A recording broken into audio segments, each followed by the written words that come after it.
So, towards the end of the 20s and into the 1930s, during the Great Depression, of course, and after during the war years, as the music was progressing, so was its concepts. So all the concepts that we talked about with staying on the one, of course that was still present, but now you had a little more freedom to how you could express around that. Of course, the no major seven rule was completely getting thrown out. You're getting major sevens, you're getting flat fives, you're getting all sorts of stuff, right? Now we're moving into the part of jazz that most people might be more familiar with. And there's a lot of concepts that we use in jazz today that were founded in this era of jazz. So let's talk about the rhythm first.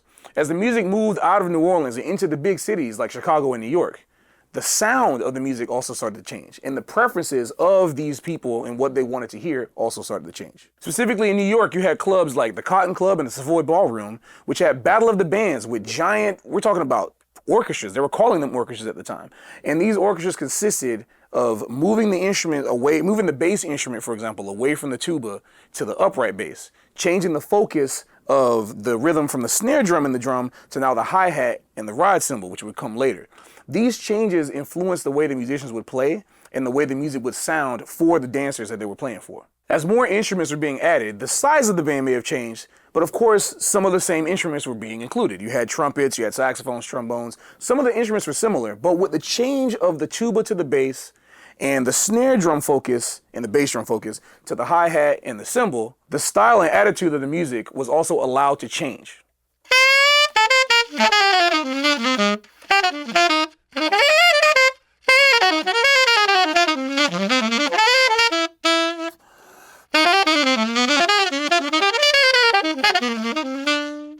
Alright, so of course you just heard me play a solo over the first 16 bars of Cherokee in a bebop style. And one of the first things I want to talk about in the bebop style is how transitioning out of trad jazz into the swing and bebop style, the rhythmic cadence also started to change. So as we learned about in the trad jazz idiom, the most important thing was making sure the one was constant, right? Of course, we talked about how it's important in all styles of jazz, but you really didn't want to stay away from cadencing on the 4, the 1, or the end of 3.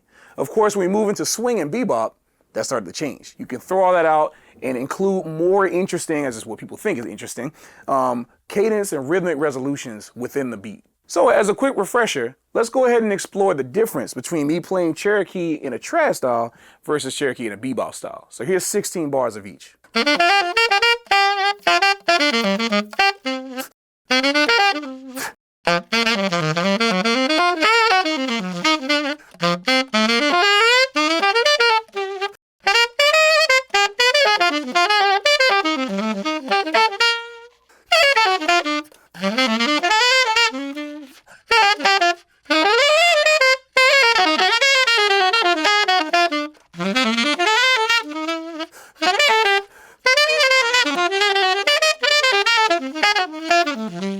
So when listening to those two examples, could you tell the difference? You may have noticed that in addition to the rhythmic changes that I was including, there's also something else that was changing with the harmony. So of course in trad jazz, in the trad jazz example, not only was the one important rhythmically, but it was also very important harmonically. The one was sacred. You didn't want to mess with it.